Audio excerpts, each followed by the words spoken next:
Hello and welcome to the programme which looks at the Holy Land. I am Paul Calvert. Psalm 83 verse 1 from the New King James Bible says this: "Do not keep silent, O God. Do not hold your peace, and do not be still, O God." I'm with Shaul Rotman, who was a child living in Germany. Now, Shaul, what was life like living as a child in Germany? So I told you that we went to Poland, to Przemyśl, to see my father's family. And then my father made all the arrangements to go to Eretz Israel, but it was the 19th of November or October, when the Nazis attacked all the synagogues, and also the synagogue we went to, and ruined them totally. But this one belonged to the Jewish community in Berlin, and they saved it. It was not ruined, but it stood, and people could come to pray there Erev Shabbat and so on. And my brother was a member of the choir in the synagogue, and my father and I went on Friday night and Saturday morning to the synagogue. After this event is Kristallnacht. They couldn't warm it up during the winter, and my father said that you can't come with me. My father went there until he was captured by the Germans. And my brother, until he went to England, to London, left also this place, so we split. My father was in a concentration camp. My brother was in England, nearly 15 years old, and I stayed with my mother. My mother was very active in releasing my father from the concentration camp. And we had a certificate sent to the British government, and it was sent to him, but he had to leave Berlin, and he signed only half of them. The reason that it was stopped, I'm to blame. Why? Because in the certificate my brother was written, his name, and my name was not there. So there were questions how to arrange it, but the British consul didn't sign it. But because we had this nearly assurance that we have a certificate, they released my father from the concentration camp, but on condition, 2 weeks you must disappear from Germany. So my father lost 30 kilos, but we hardly recognized him. If people in 3 months or something like that leave such an amount of kilos, he was lying in bed for a few days. He couldn't remember but he had to leave Germany. So he went to the administration which left after the most Jews from Palestine left this place. But they knew his activity and all this, and they said that, okay, go to Slovakia, and there is ranging, let's say, a few hundred Jews from Germany and others from all around, from Czechia, from other small countries, and they will have a boat to go to Israel.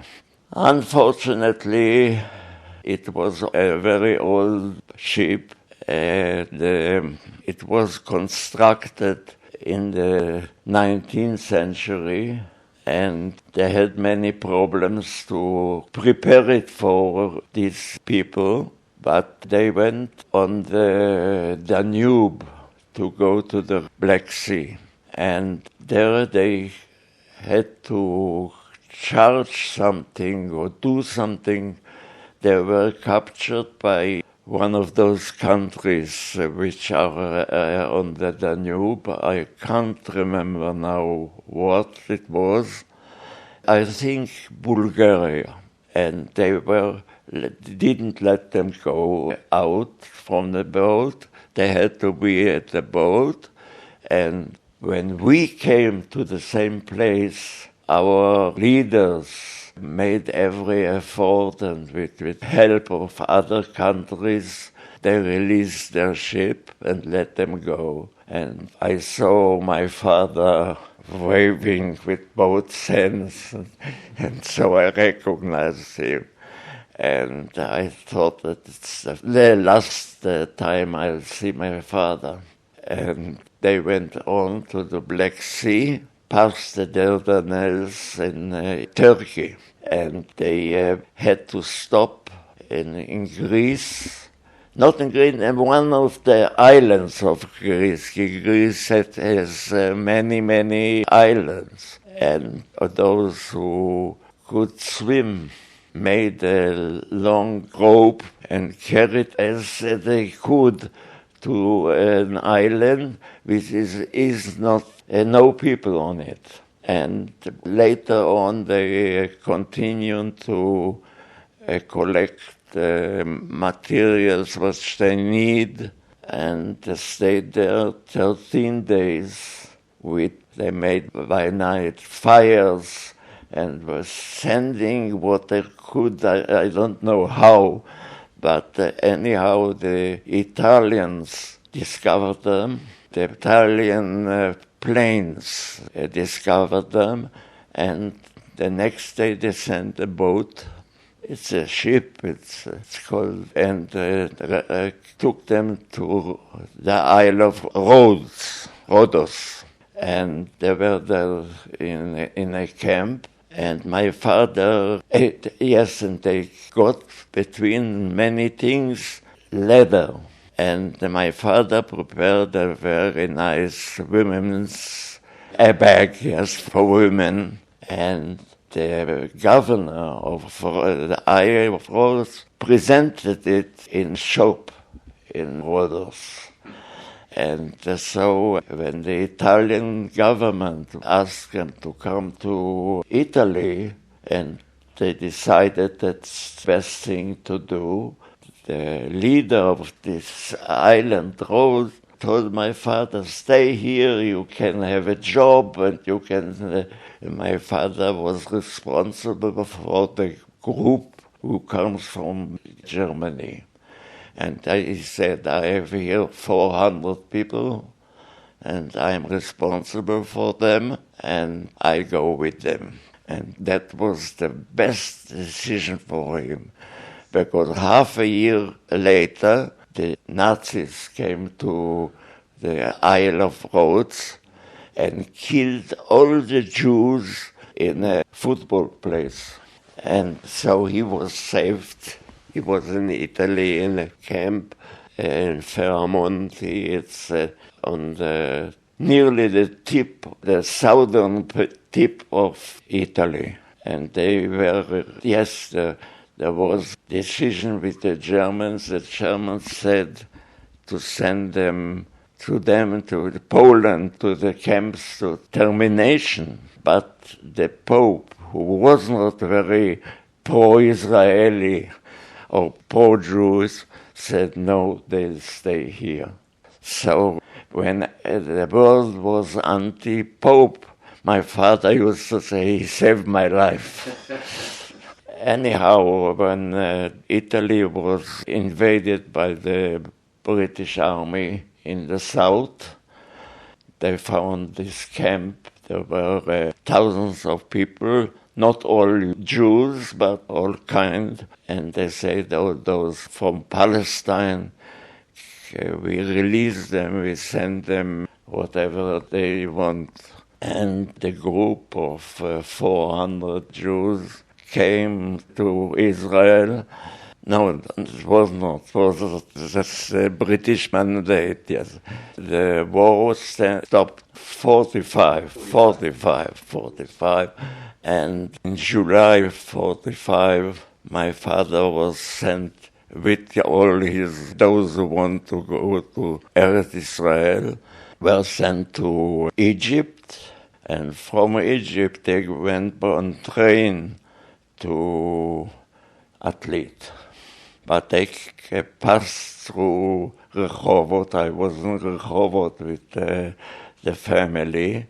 And we were finished school. It was July 14 or the 7th, I can't remember. And it was Friday. So we went to the train stop, the station in Rehovot, to see them. And they said, the train will not stop in Rehovot. So I left. I didn't know that it's my father in there. But anyhow, I went to my aunt, and my father was very surprised that no one in Rehovot comes to see him. But it was Friday. Saturday we went to Athlete, and we saw them for about 500 meters. But he was still waving with his hands, and we saw him. And he was in Athlete until the next Friday, and released by the British because they were legal commerce. And that's how I met my father after 5 years. Wow. How did you get to Eretz Israel? So now I'll tell you about Patria.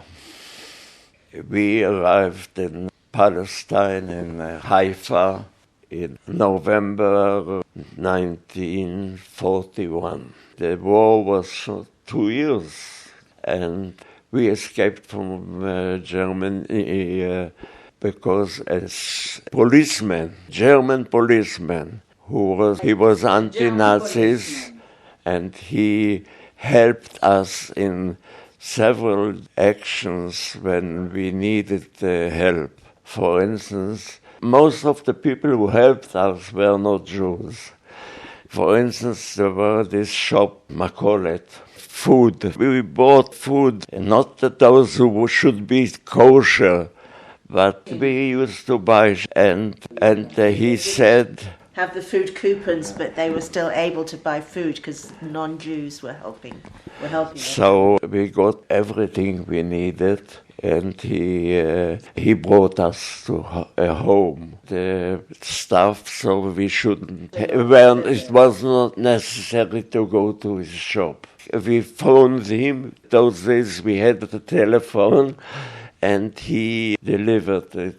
Anyhow, we survived. And then my mother heard that there is going illegal boat to Israel, to Palestine, or Eretz Israel, you want to call it wherever you want to. They said to her, listen, we know you, and you know how your husband was helpful, but we don't take children. We don't take any children except if they are 10 years older than me. Anyhow, this policeman, I told you, was not German, and he helped Jews. And I think that he got voted later on. But anyhow, he went to the Jewish agency, and he said, I promised Mr. Rotman that his wife, with the first ship going to Palestine, they were on it. And he shouted at them, and they were afraid, although he was a sergeant or something like that. And they accepted me. We were a few children from Germany who joined our trip. Sheep. And then all of a sudden we got a notice to be ready Shabbat to come to the railway and go to Vienna. So we met my grandfather and one of my mother's brother who lived with his father, and we went to the railway station. We went to Vienna, but we were in one... The carriage of the train. Yes, and... Compartment. A captain from the army.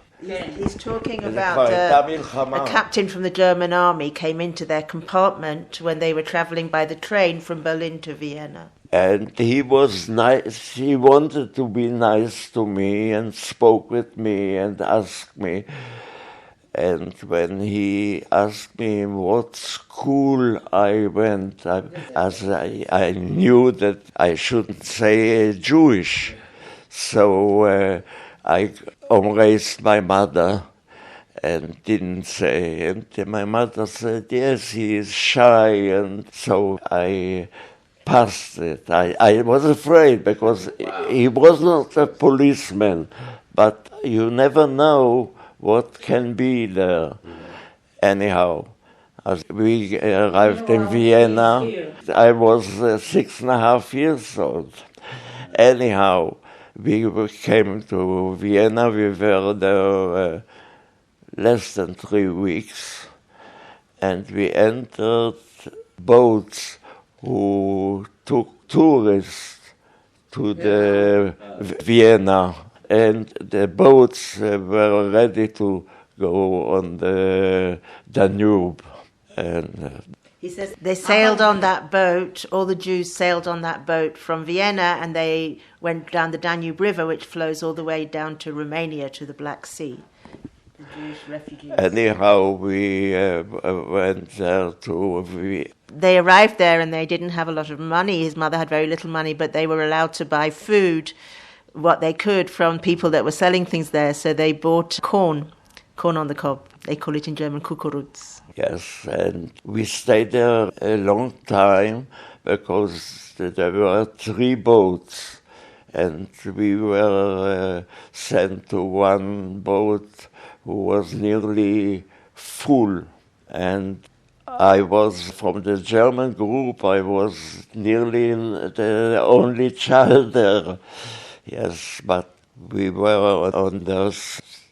Where they were sleeping, it was like just a shelf. They were bunk beds, like shelves, one above the other. And when one person rolled over, everybody else had to roll over as well.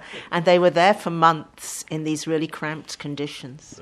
But it was nice because it was near an entrance where cool air entered.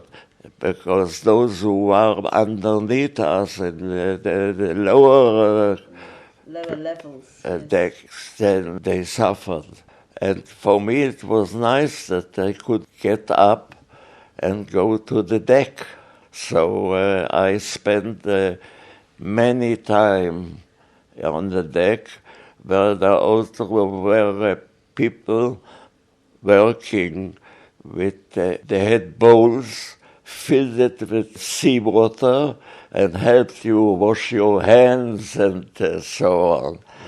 But we had one that it could be an accident. They asked us to come to the deck, and they were singing new songs and so on.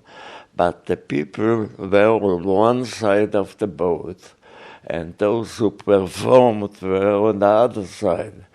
But people are much people and only few. Heavy, so it started to sink. And the captain came and said, Abudi, Abudi, I don't know what it means till now. And as he was shouting, the people went to the other side with the performers, so the ship didn't sink. But I was in a panic. My mother was not with me, and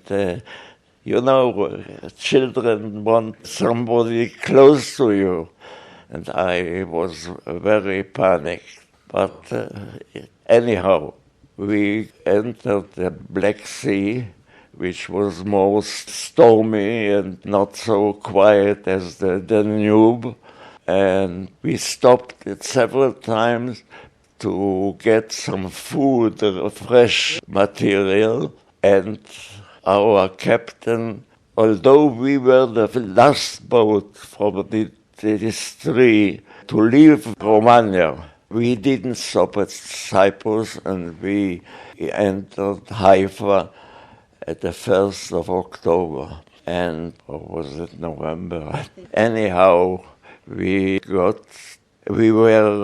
transported to the ship of Patria, where it was much easier because my mother and I had a special... They had their own cabin, but they still had the problem that they couldn't have too many people on one side of the ship, otherwise the ship would start to tip. So the people had to move from one side of the ship to the other to keep it balanced in the water. The British wouldn't let the Jews enter Israel. It was because of their policies there that they wouldn't allow them to enter. So they transferred them to this ship called the Patria because they wanted to transport them down to the southern part of Africa and put them in a prison on the island of Mauritius, which is off the coast of Southeast Africa. Anyhow, from two ships where we came from Europe to Palestine, were planned to be transported to Africa, and the third one came later, and only 100 or 200 people were transported to this ship, Patria, and they were decided in the end of November to go to Africa. But Haganah, the defenders, the illegal army, which we were in creation in those days, Haganah, and they brought a bomb into the machinery of the boat. But it was bigger than the engineers ordered. But nobody had experience to know exactly the quantities of this material. Anyhow, it exploded, and we were on the deck because they said that it was Friday, and they said that they have some announcements for us. And then at about 9:30, there was an explosion, and the ship was sinking. And we were on the deck. We were in a place where there were offices and not allowed for people to be there. And I was with my mother, and one of from the Far East heard us shouting, and he lifted me up. After I told the family story, what happened to us, it wasn't easy, and for a child 6 years old to lose his brother and his father and be with the mother, and what happened to us and on that Patria was, how do you say it? It was a bomb in it. And the Patria sank within 15 minutes. And we were on the deck. It was better than the ship. We were away from the Danube until Haifa. But anyhow, we were evacuated. Our ship was the last to leave the Danube and the first to arrive in Eretz Israel.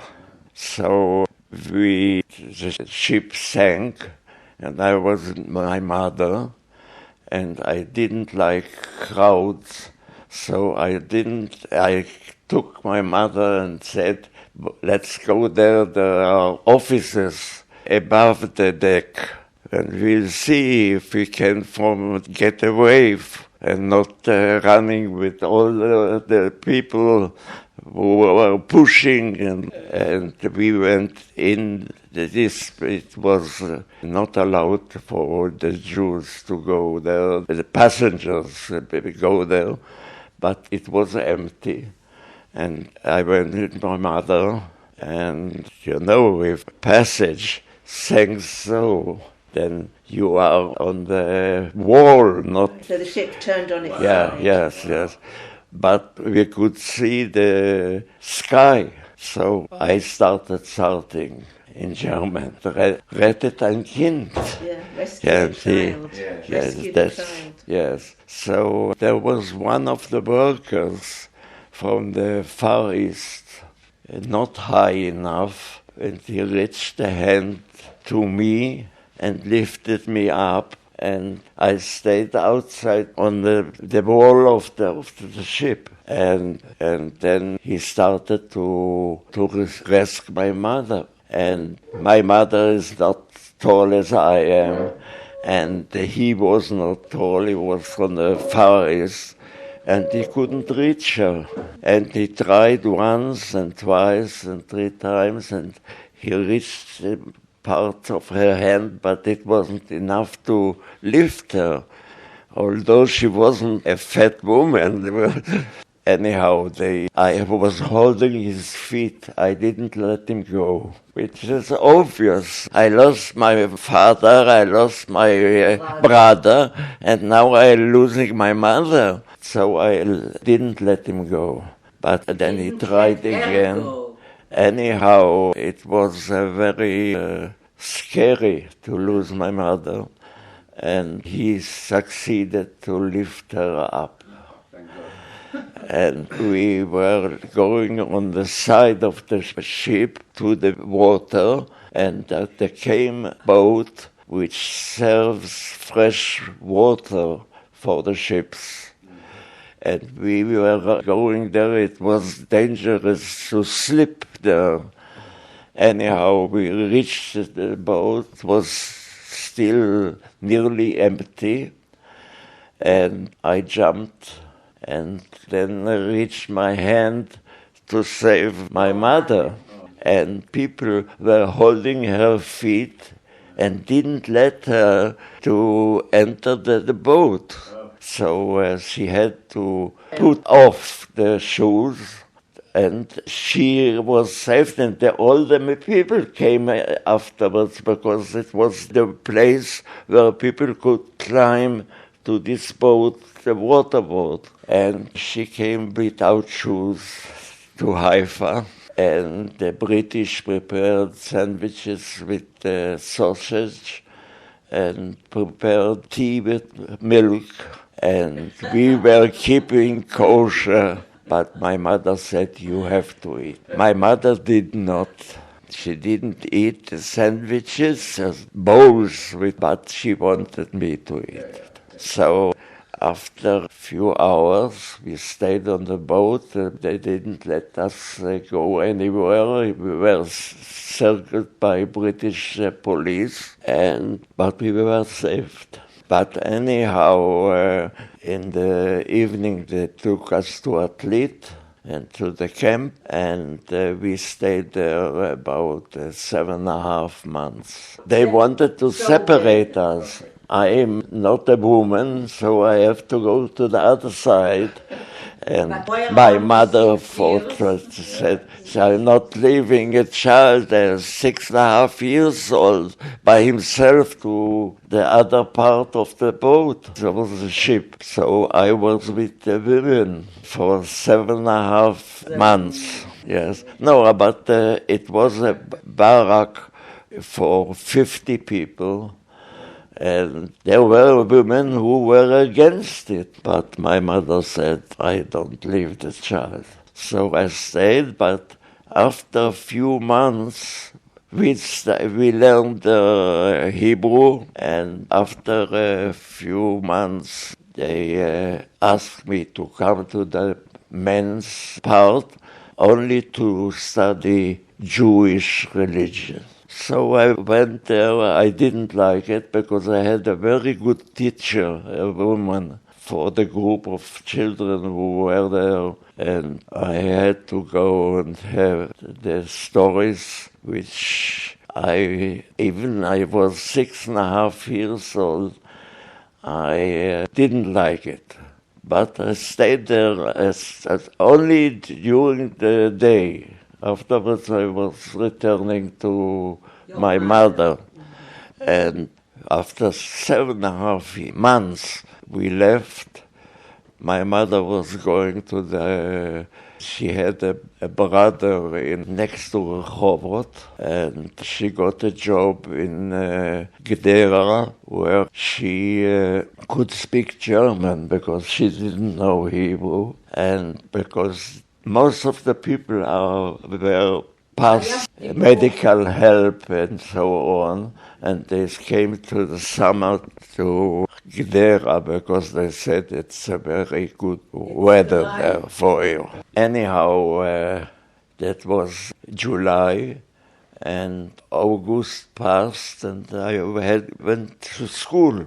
And at that school they decided to put me in Kita Aleph, the first, and my age was over 7. My birthday is in March, so it was difficult for me to be nearly the oldest pupil at school.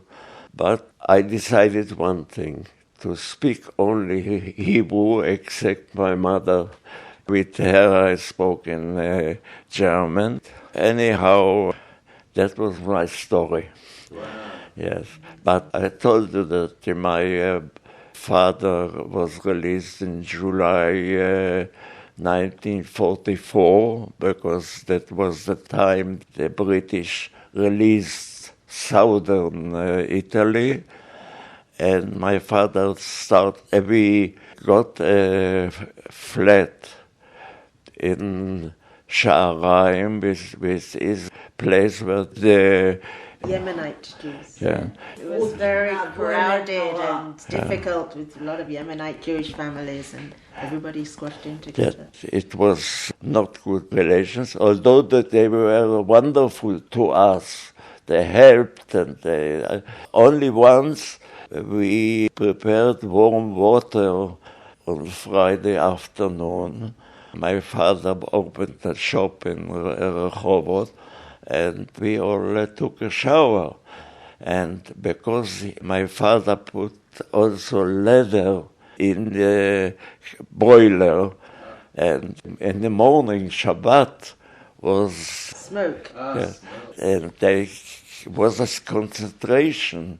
What you would do with fire on Shabbat, but we explained it. And the relations were wonderful.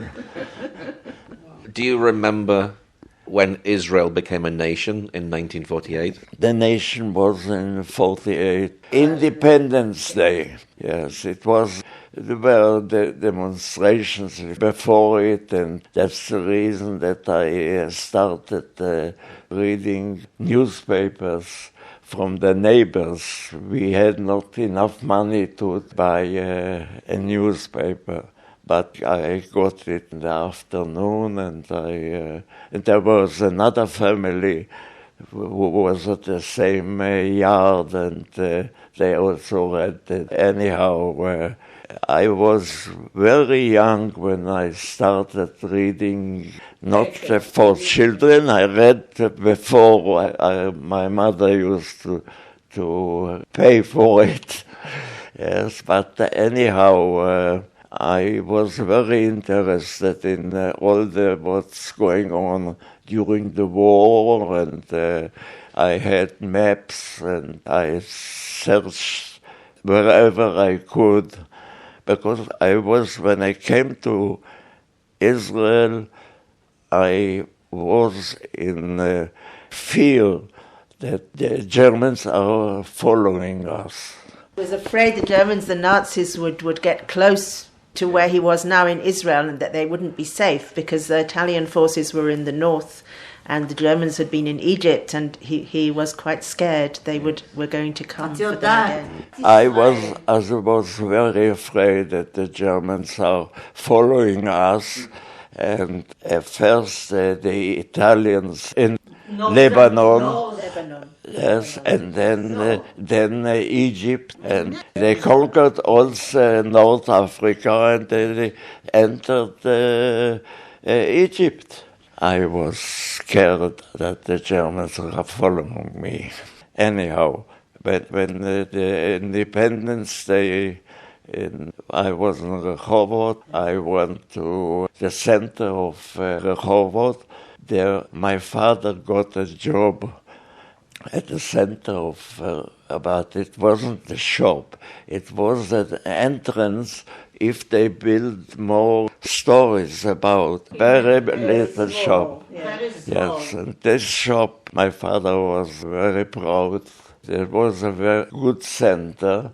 But afterwards, the economic situation was hard, and they had these nekudot, these papers where you can buy or shoes or a baggage for the children to school. And everyone chose the shoes and everything made of leather and not school bag. So it was very hard for them. Well, Shaul, thank you very much for sharing. It's a wonderful, wonderful story. Thank you for joining us today. Pray that God will move by his mighty power in the Holy Land and bring his peace.